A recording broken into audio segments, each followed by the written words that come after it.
오늘 본문 말씀은 우리가 사용하는 말에 대한 그런 말씀입니다. 말의 중요성에 대해서는 모든 사회에서 강조하고 있고 또 성경에서도 여러 차례 말씀을 하신 것입니다. 죽고 사는 것이 혀의 힘에 달렸나니 혀를 쓰기를 좋아하는 자는 혀의 열매를 먹으리라는 잠언 18장 21절 말씀에 있고, 또 입을 지키는 자는 자기의 생명을 보존하나 입술을 크게 벌리는 자에게는 멸망이 오느니라는 잠언 또 13장 3절 말씀.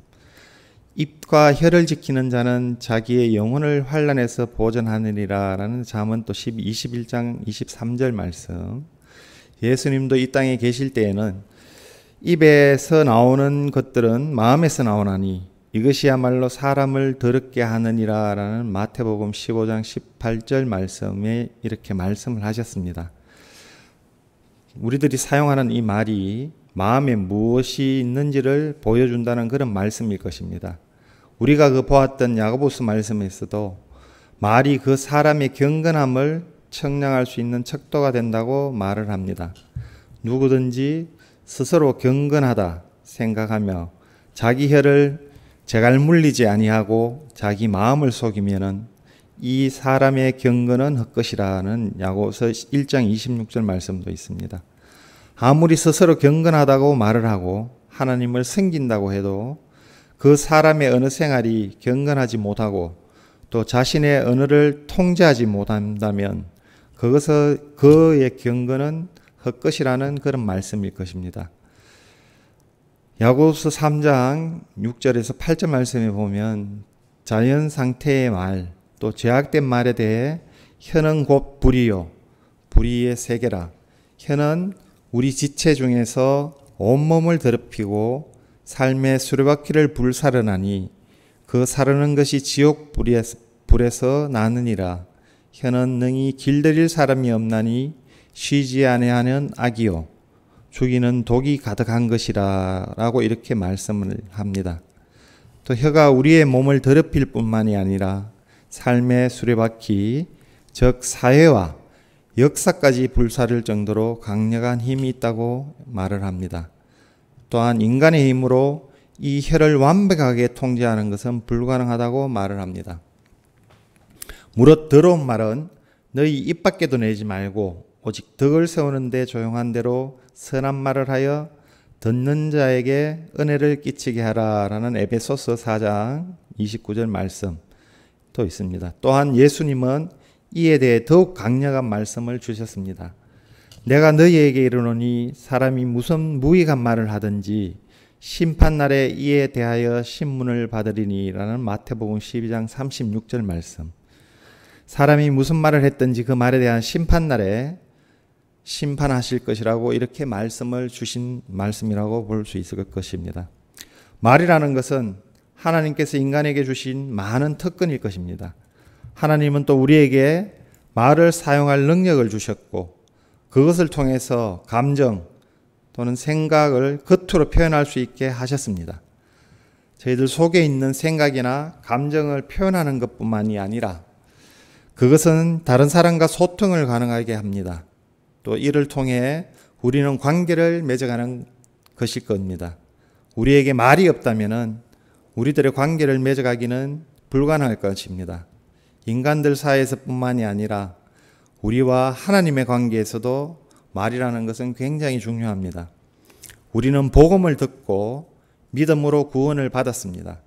누구든지 주의 이름이라 부르는 자는 구원을 받으리라.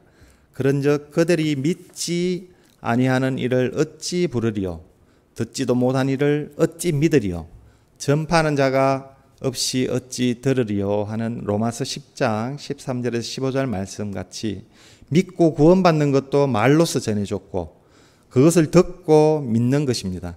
그것으로 하나님과 우리 사이에는 돈독한 관계가 생길 것입니다. 오늘 본문은 이러한 말에 대해서 본래의 기능을 잃고 모욕당하는 상황을 보여주고 있습니다. 다른 사람과 관계를 맺고 의사소통하기 위한 말이 다른 사람을 속이고 자신의 이익을 위해서 사용되고 있는 상황을 말하고 있습니다. 야고보에서 말했던 말이 삶의 수레바퀴를 불사르는 그런 상황입니다. 시편 11편에서 살펴보았던 터가 무너지는 상황이라고 할 수가 있을 것입니다. 경건한 자가 끊어지며 충실한 자들이 인생 중에 없어지나이다 라는 1절 말씀같이 비열함이 인생 중에 높임을 받는 때에 악인들이 곳곳에서 날뛰는도다 라는 그 8절 말씀과 같이 경건한 자들, 곧 하나님과 언약에 신실한 사람들과 말씀에 따라 살아가려는 사람들이 마치 끊어진 것처럼 하나도 남지 않는 것처럼 보이는 그런 상황이라고 볼 수 있겠습니다. 눈앞에 보이는 것은 악인들 뿐입니다. 엘리야가 하나님 앞에 나아가서 모든 이스라엘 사람들이 바알에게 무릎을 꿇고 자신만 남았다고 말하던 그때와 같을 것입니다. 이것은 믿는 자들이 한 번쯤은 경험하는 그런 감정일 거라고 볼 수 있을 것입니다. 믿는 자들은 많은 사람들이 가장 넓은 길이 아닌 좁은 길을 가고 있는 사람들이기 때문입니다. 세상에는 악인들만 가득하고 나만 이 길을 가고 있지 않은가라는 그런 생각을 할 수 있을 것입니다. 이런 상황에서 다윗이 하나님께 도우심을 구하고 있습니다. 오늘은 다윗이 왜 하나님께 나와서 도우심을 구하는지에 초점을 맞춰서 말씀을 전할까 합니다. 다윗은 두 가지의 말을 듣습니다. 하나는 악인들이 하는 말이고 또 하나는 하나님의 말씀, 여호와의 말씀에 대한 말입니다. 다윗은 그 두 말에 대해 다르게 반응을 합니다. 악인들의 말에 대한 의인의 반응으로 보면은 그들이 이웃에게 각기 거짓을 말하며 아첨하는 입술과 두 마음으로 말하는도다라는 2절 말씀같이 악인들은 서로가 거짓을 합니다. 여기서 거짓은 사실이 아닌 것뿐이 아니라 또 가치가 없는 것, 헛된 것을 의미한다고 볼 수 있겠습니다. 그것이 사실이든 아니든 상관없이 가치 없고 의미 없는 말을 하는 것입니다. 세상은 가치 없는 것을 가치 있다고 말을 합니다. 특히 정치인들은 중요한 문제가 있으면 그것을 대중들의 관심에서 멀어지게 하려고 합니다. 그렇게 해서 관심이 다른 곳으로 돌려지면 그 중요한 문제들이 자신이 원하는 대로 처리하려고 그렇게 하는 것입니다. 중요한 것을 숨겨두고 가치 없는 것을 가치 있는 것처럼 보이게 하는 그런 말일 것입니다. 그것은 영혼의 관점에서 볼 때 제대로 볼 수가 없을 것입니다. 전도서를 통해서 알 수 있는 것은 하나님 없이는 모든 것이 헛된 것이라는 그런 메시지라고 볼 수 있겠습니다. 세상 사람들은 하나님이 없어도 세상에는 의미 있는 것들이 있다고 말을 합니다. 자신의 꿈을 이루고 행복을 추구하는 사람, 나의 가족과 이웃을 돌아보는 삶, 돈, 명예, 권력을 의미하는 것이 있다고 이렇게 말을 합니다. 어떤 점에서는 그것은 좋은 것들일 것입니다. 그러나 하나님 없이 그 모든 것들은 이 땅에서 끝나버리는 헛된 것이 될 것입니다. 이와 같이 사람들은 거짓 또는 헛된 것들을 말하려고 하는 것이라고 볼 수 있겠습니다. 또한 사람들은 아첨하는 말을 합니다. 아첨하는 입술이라고 이렇게 나와 있습니다. 아첨하다는 매끈하고 부드럽다는 그런 의미일 것입니다. 아첨하는 입술은 상대방이 듣기에는 거칠 것이 없는 말만 하는 것입니다. 사실 여부와는 상관이 없이 상대방이 듣기 좋은 말, 듣고 싶어하는 말만 하는 것일 것입니다. 이는 상대를 통해서 뭔가를 얻기 위한 의도일 것입니다. 사람들은 근본적으로 이런 말 듣기를 좋아합니다. 옳고 그른 것이 중요한 것이 아니고 그것을 들었을 때에 내가 좋다, 싫다가 중요한 그런 세상이 되어 있습니다. 들어서 좋으면 거짓말이어도 상관없는 것이라고 볼 수 있겠죠. 그저 잘 될 것이라고 말하는 것입니다.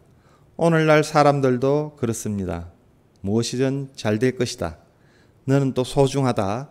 라는 말을 듣고 싶어 합니다. 이것은 내가 원하는 것을 얻으려고 다른 사람에게 아첨하는 말일 것입니다. 정치인들도 회사를 운영하는 사람들도 자신의 이익을 위해서 절대 진리를 말하지 않습니다. 이러한 모습은 현재 우리들이 믿음 생활을 하는 교회 안에서도 들어와 있다고 볼 수 있겠습니다. 교회는 그리스도의 복음을 전하는 곳입니다.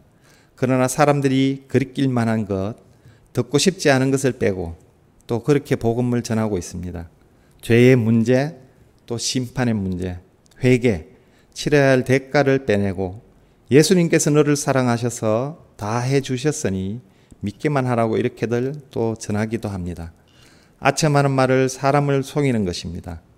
교회에서 강하게 전해지는 말씀은 사라지고 사람들의 감정을 움직이는 말들만 이렇게 남아 있습니다. 눈물은 참된 회개가 아닌 자신의 잘못에 대한 후회와 안타까움에서 그칠 때가 많습니다.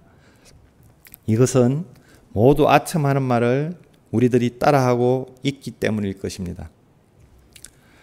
두 마음으로 말한다는 2절 말씀같이 겉의 것으로 드러난 마음과 또 속마음이 다른 것, 또 속이는 것입니다. 이 세상에서 속고 속이는 것은 낯설지가 않습니다. 그래서 사람들은 법을 만들어서 그것을 어길 때에 처벌을 받게 합니다. 그러나 법은 속고 속이는 것에 대한 근본적인 해결책이 되지는 못할 것입니다. 속이려는 사람은 언제나 법보다 빠르게 움직이기 때문입니다. 겉으로 드러난 사기도 문제지만 드러나지 않는 속임도 많이들 있습니다. 사람은 어떤 의도를 가지고 말하는 것 같지만 사실 그 진짜 의도를 숨기고 있는 경우도 있습니다. 우리들은 미안하다는 그런 말을 난감한 상황에서 벗어나려는 수단으로 사용들 하고 있습니다. 자신의 만족을 위해서 자녀에게 공부를 시키면서 다 너를 위한 거라고 이렇게 말할 때가 많이들 있습니다. 그렇듯이 이것이 두 마음을 가지고 있다는 그런 말이라고 볼 수 있겠습니다. 이런 말들은 남들을 속이기도 하고 때로는 자기 자신을 속이기도 합니다. 또한 또 한 가지 속이는 말은 성경에서 죄라고 하는 것을 다른 말로 바꾸는 것입니다.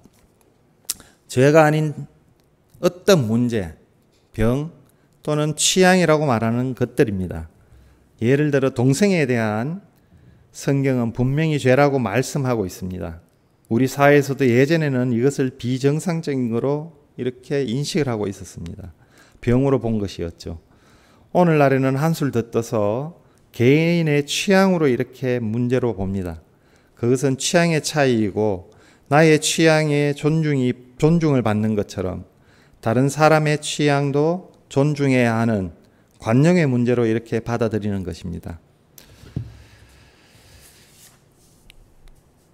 좋은 말로 속이는 것이고 또 교만과 분노와 원망, 불평 이런 것들은 성경에서 죄라고 규정하는 것들입니다.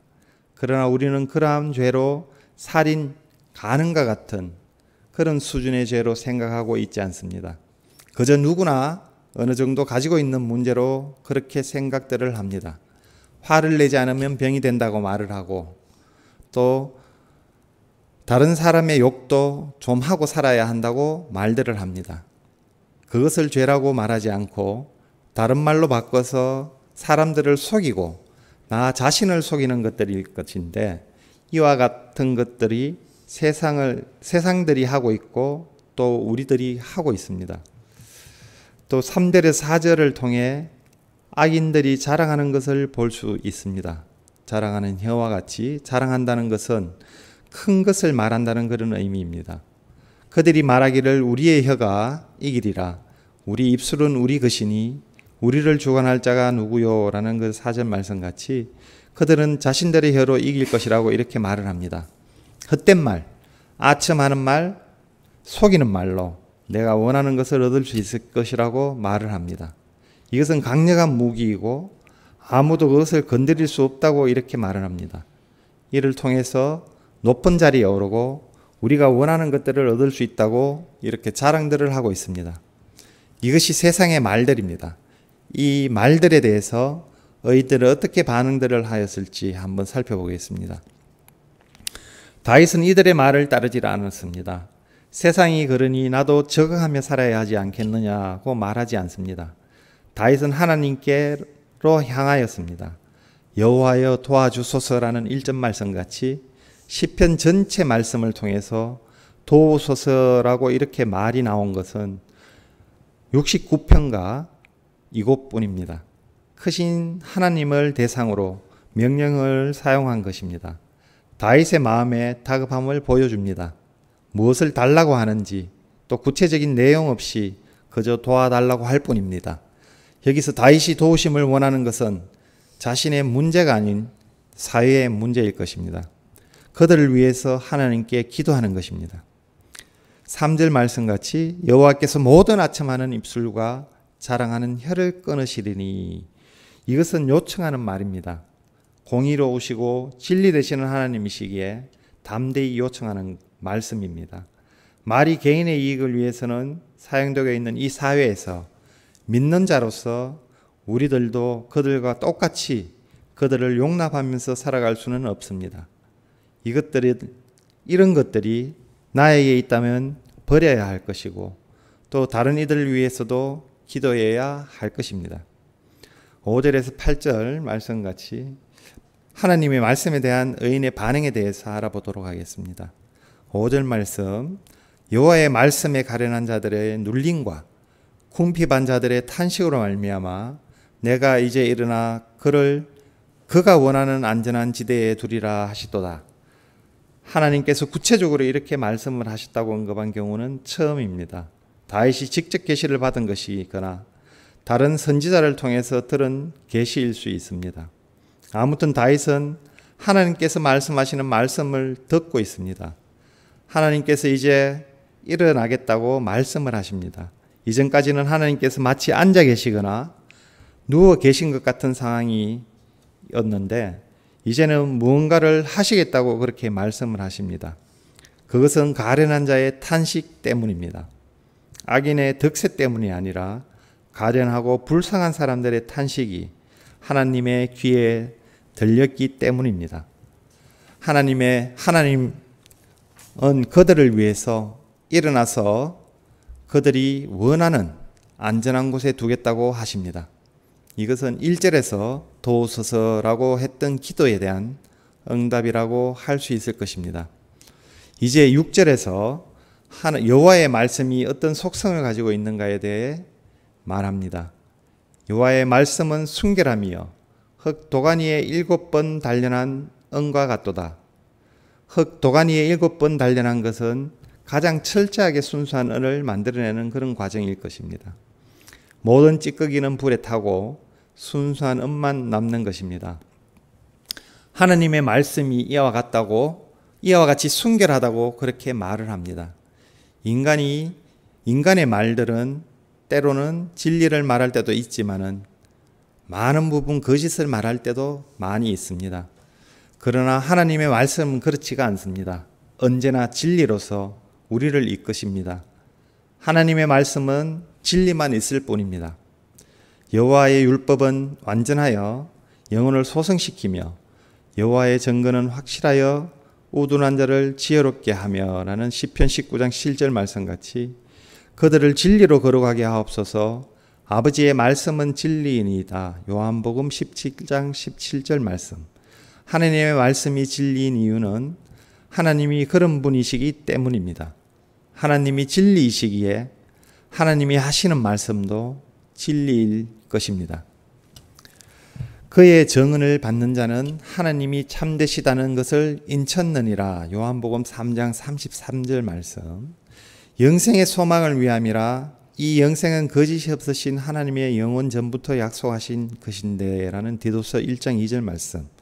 또 우리가 그에게서 듣고 너희에게 전하는 소식은 이것이니 곧 하나님은 빛이시라. 그에게는 어둠이 조금도 없으시다는 것이니라 라는 요한 1서 1장 5절 말씀.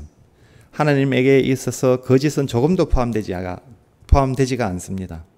약간의 어둠도 함께 있지 않습니다. 하나님의 말씀은 이런 하나님의 속성을 그대로 반영하고 있습니다. 7절 말씀에서와 같이 여호와여 그들을 지키사 이 세대로부터 영원까지 보존하시리이다. 이 말씀에 다윗은 하나님에 대해서 확신을 하고 있습니다.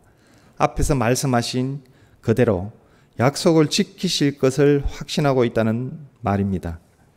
8절 말씀, 비열함이 인생 중에 높임을 받고 헛된 것이 가치가 있는 그런 세상, 악인이 날뛰는 세상, 악한 자가 잘 되는 것 같은 절망적인 세상을 보고 있지만 이 하나님의 약속을 신뢰할 수 있는 것은 오직 하나님께서 그렇게 말씀하셨기 때문입니다.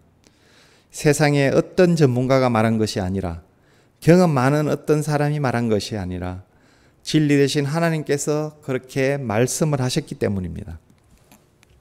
다윗은 세상의 말과 하나님의 말씀 사이에서 그 중 하나를 선택하여야 하였습니다. 세상의 다수가 말하는 말을 듣고 다윗도 그와 같이 살아갈 수도 있었을 것입니다.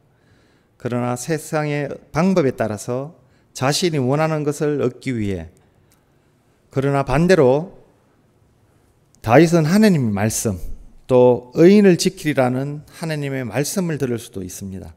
경건한 자가 없는 상황에서 충실하고 경건한 자로 남을 수 있습니다. 다윗은 그렇지만 두 번째 것을 선택하였습니다. 사람들의 말은 아첨하는 말, 또 속이는 말이었지만 하나님의 말씀은 온전한 진리였기 때문일 것입니다. 우리도 다윗과 비슷한 상황에 있습니다.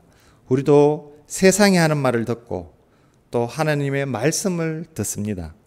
세상에서 신뢰할 만하다는 사람들이 계속해서 우리들에게 조언을 해주고 있습니다. 그리고 또 하나님께서 여러분에게 말씀하십니다. 여기에 계시는 여러분들은 어느 쪽을 선택하실 것입니까? 한번 생각해 보시길 바라겠습니다. 또 주님께서 말씀하시면 그 말씀에 따르는 성도 여러분이 되시기를 간절히 바라도록 하겠습니다. 기도드리겠습니다. 진리신 하나님 아버지, 오늘도 시편 12장에서 저희들에게 주시는 말씀을 새기면서 세상의 말과 하나님의 진리의 말씀을 두고 망설이는 저희들이 되지 않게 하여 주시고, 하나님의 말씀이 온전한 진리의 말씀인 것을 깨닫게 하셔서 세상의 말, 아첨하는 말, 속이는 말이 아니라 오직 주님의 진리의 말씀을 따라 살아가는 주님의 귀한 자녀로 삼아 주시옵소서. 예수 그리스도 이름으로 간절히 기도드리옵나이다. 아멘. 주님께서 가르쳐 주신 기도로 새벽 예배를 마치도록 하겠습니다. 하늘에 계신 우리 아버지여, 이름이 거룩히 여김을 받으시오며 나라가 임하시오며 뜻이 하늘에서 이루어진 것 같이 땅에서도 이루어지이다. 오늘 우리에게 일용할 양식을 주시옵고 우리가 우리에게 죄 지은 자를 사하여 준 것 같이 우리 죄를 사하여 주시옵고 우리를 시험에 들게 하지 마시옵고 다만 악에서 구하시옵소서. 나라와 권세와 영광이 아버지께 영원히 있사옵나이다. 아멘. 오늘도 믿음으로 승리하시는 하루가 되기를 바라겠습니다. 주여 세 번 하고 기도하도록 하겠습니다. 주여, 주여, 주여.